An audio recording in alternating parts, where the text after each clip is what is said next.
प्यारे बच्चों, आज का हमारा विषय है आपकी पाठ्य पुस्तक का दूसरा अध्याय बचपन। यह एक संस्मरण है जो कि कृष्णा सोपती जी द्वारा लिखा गया है। तो सबसे पहले मैं आपको बता दूं कि संस्मरण क्या होता है। प्यारे बच्चों, जो स्मृतियों मतलब यादों पर आधारित जो आलेख होता है उसे कहते हैं संस्मरण। और ये जो बचपन संस्मरण है ये कृष्ण सोपती जी ने अपने बचपन पर लिखा है। इसमें उन्होंने बताया है कि हम बचपन में किस तरह के कार्य करते थे और किस तरह के कपड़े पहनते थे, यानी कि यह पूरी कहानी कृष्णा सोपती जी के अपने बचपन पर आधारित है। तो आइए अब हम इसे पढ़ते हैं। मैं तुम्हें अपने बचपन की ओर ले जाऊंगी। देखिए, कृष्णा सोपती जी शुरुआती पंक्तियों में ही अपनी बचपन की कहानी के बारे में बता रहे हैं कि चलो मैं आपको अपने बचपन की ओर ले जाती हूँ।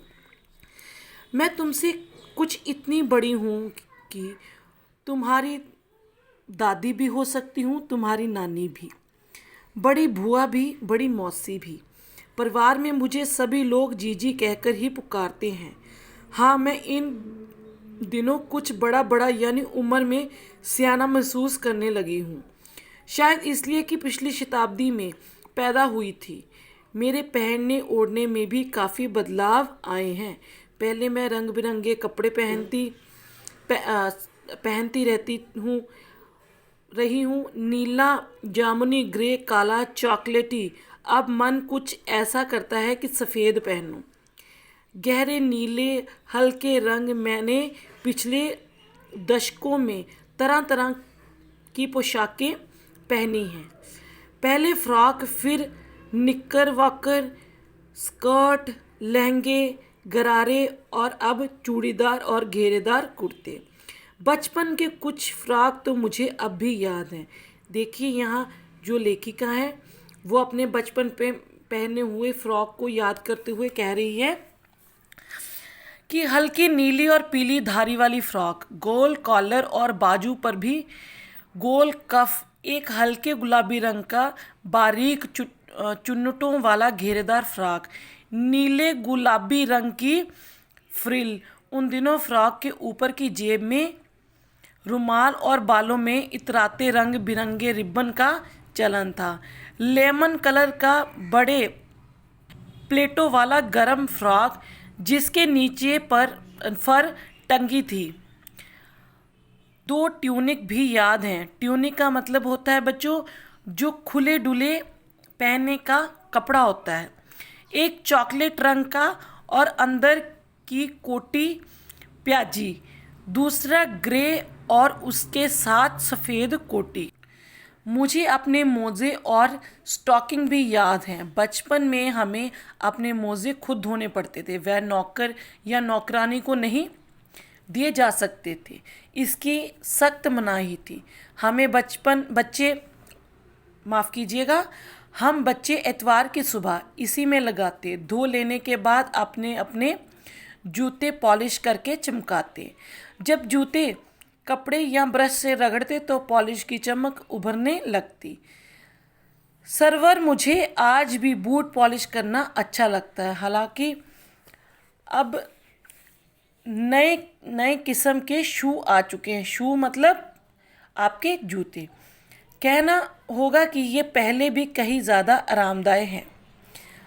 हमें जब नए जूते मिलते उसके साथ ही छालों का इलाज भी शुरू हो जाता। कहने का भाव है कि जब हम कभी भी देखना, आप लोग बच्चों कभी नए चप्पल पहनोगे, नए जूता पहनोगे तो आपके छाले उभर आते हैं।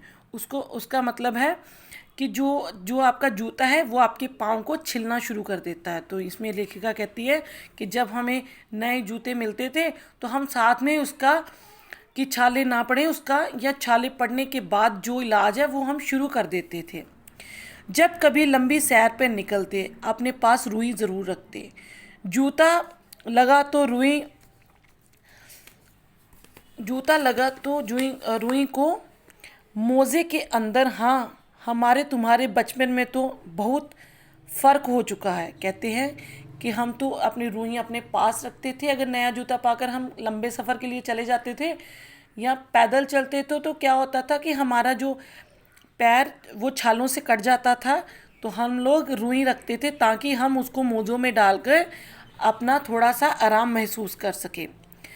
हर शनिचर को हमें ऑलिव ऑयल और कैस्टर्ड ऑयल पीना पड़ता था। इसका मतलब होता है जैतून का तेल और अरंडी का तेल। यह एक मुश्किल काम था। शनिचर की सुबह से ही नाक में उसकी गंध आने लगती थी। छोटी शीशी के गिलास जिन पर ठीक खुराक के लिए निशान पड़े रहते थे, उन्हें देखते ही मितली होने लगती थी। मितली मतलब होती है उल्टी वाला मन होना।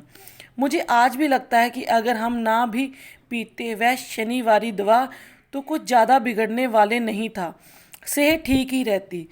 तुम्हें बताऊंगी कि हमारे समय और तुम्हारे समय में कितनी दूरी हो चुकी है। यहाँ तक कि बचपन की दिलचस्पियाँ भी बदल गई हैं। यहाँ लेखिका कह रही है कि हमें रोज हर शनिश्चरवार हमें ना एक दवाई के तौर पर तेल, जैतून और कैस्टर्ड ऑयल जो होता है वो पीना पड़ता था, और उसके जो एक गिलास पे एक निशान लगाया होता था कि जहाँ तक भर के वो तेल का हमें सेवन करना होता था। कहते हैं जब वो दिन चढ़ता था तो हमें पहले ही नाक में एक बदबू सी आनी शुरू हो जाती थी और हमें उसको देखकर मितली यानी कि उल्टी का मन हो जाता था। याद रहे उन दिनों कुछ घरों में ग्रामोफोन था। ग्रामोफोन बेटा एक तरह का बाजा होता है जो कि गाने हमें सुनाता है। रेडियो और टेलीविज़न नहीं थे।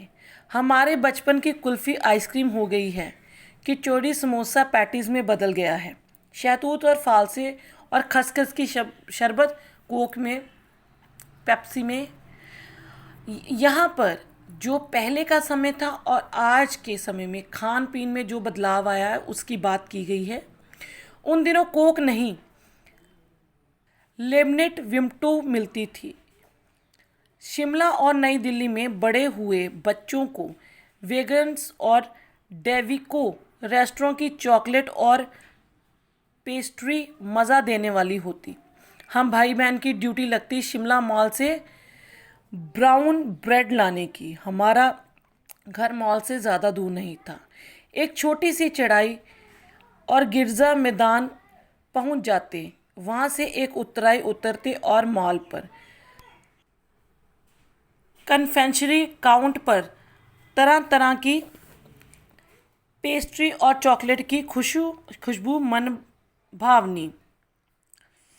हमें हफ्ते में एक बार चॉकलेट खरीदने की छूट थी। सबसे ज़्यादा मेरे पास ही चॉकलेट टॉफ़ीज़ का स्टॉक रहता। मैं चॉकलेट लेकर खड़े खड़े कभी ना खाती। घर लौटकर साइड बोर्ड पर रख देती और रात के खाने के बाद बिस्तर में लेटकर मज़े ले ले खाती। शिमला के काफल भी बहुत याद आते हैं, खट्टे मीठे, कुछ एकदम लाल, कुछ गुलाबी, रस भरी कसमल। सोचकर ही मुंह में पानी भर आया। चेस्टनट एक और गजब की चीज़, आग पर भून जाते और फिर छिलके उतारकर मुंह में।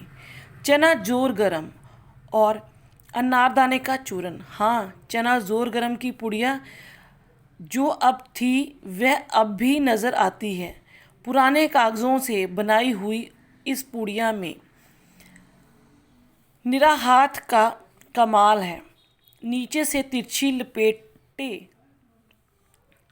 हुए, ऊपर से इतनी चौड़ी कि चने आसानी से हथेली पर पहुंच जाएं। एक वक्त था जब फिल्म का गाना चना जोर गरम बाबू मैं लाया मज़ेदार चना जोर गरम उन दिनों स्कूल के हर बच्चे को आता था। कुछ बच्चे पुड़िया पर तेज मसाला बुकवाते। पूरा गिरजा मैदान घूमने तक यह पुड़िया चलती। एक एक चना पापड़ी मुंह में डालने और कदम उठाने में एक खास ही ले रफ्तार थी। छुटपन में हमेशा शिमला रिज पर बहुत मज़े किए हैं। घोड़ों की सवारी की है। शिमला की हर बच्चे को कभी ना कभी यह मौका मिल ही जाता था। हम जाने क्यों घोड़ों को कुछ कमरत कमतर करके समझाते, उन पर हंसते थे। ननिहाल के घोड़े खूब हष्ट पुष्ट और खूबसूरत, उनकी बात फिर कभी। हष्ट पुष्ट का मतलब होता है तंदुरुस्त, तगड़े। शाम को रंग बिरंगे गुब्बारे, सामने जाखू का पहाड़, ऊंचा चर्च, चर्च की घंटियां बजती तो दूर दूर तक उनकी गूंज फैल जाती। लगता उनके संगीत से प्रभु यीशु स्वयं कुछ कह रहे हैं। सामने आकाश पर सूर्यास्त हो रहा है, गुलाबी सुनहरी धारियां नीले आसमान पर फैल रही हैं। दूर दूर फैले पहाड़ों के मुखड़े गहराने लगे हैं और देखते देखते बत्तियां टिमटिमाने लगी। रिज पर की रौनक और मॉल की दुकानों की चमक के भी क्या कहने। स्कैंडर पॉइंट की भीड़ से उभरता कोलाहल। सर्वर स्कैंडर पॉइंट के ठीक सामने उन दिनों एक दुकान हुआ करती थी, जिसके शुरू में शिमला कालका ट्रेन का मॉडल बना हुआ था। इसकी पटरियां, उस पर खड़ी छोटे छोटे डब्बों वाली ट्रेन, एक और लाल टीन की छत वाला स्टेशन और सामने सिग्नल देता खंबा, थोड़ी थोड़ी दूर पर बनी सुरंगें। पिछली सदी में तेज रफ्तार वाली गाड़ी वहीं थी। कभी कभी हवाई जहाज़ भी देखने को मिलते। दिल्ली में जब भी उनकी आवाज़ आती, बच्चे उन्हें देखने बाहर दौड़ते।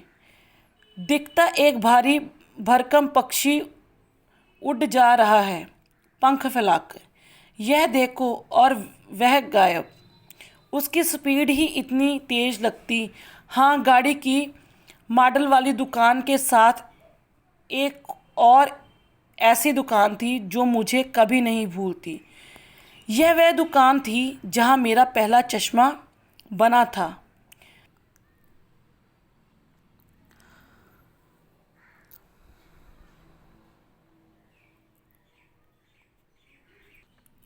वहाँ आंखों के डॉक्टर अंग्रेज़ थे। शुरू शुरू में चश्मा लगाना बड़ा अटपटा लगा।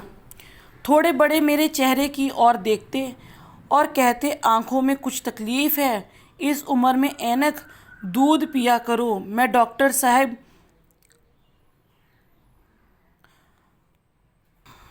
का कहा दुहरा देती, कुछ देर पहनूंगी तो एकाएक उतर जाएगी। वैसे डॉक्टर साहब ने पूरा आश्वासन दिया था। आश्वासन मतलब भरोसा दिलाना। लेकिन चश्मा तो अब तक नहीं उतरा, नंबर बस कम ही होता रहा। मैं अपने आप इसकी जिम्मेदार हूँ। जब आप दिन की रोशनी को छोड़कर रात में टेबल लैंप के सामने काम करोगे तो इसके अलावा और क्या होगा। हाँ, जब पहली बार मैंने चश्मा लगाया तो मेरे एक चचेरे भाई ने मुझे छेड़ा, देखो देखो कैसे लग रही है। चचेरा भाई मतलब चाचा जी का बेटा। आँख पर चश्मा लगाया ताकि सूझे दूर की, यह नहीं लड़की को मालूम सूरत बनी लंगूर की। मैं खिजी कि मुझ पर यह क्यों दोहराया जा रहा है, पर शेर बुरा ना लगा। जब वह चाय पीकर चले गए तो मैं अपने कमरे में जाकर आईने के सामने खड़ी हो गई।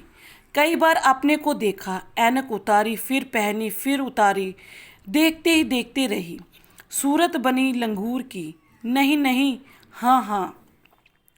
मैंने अपने छोटे भाई का टोपा उतारकर सिर पर रखा। कुछ अजीब लगा, अच्छा भी और मजाकिया भी। तब भी बात थी, अब तो चेहरे के साथ घुल मिल गया है चश्मा। जब कभी उतारा हुआ होता है तो चेहरा खाली खाली लगने लगता है।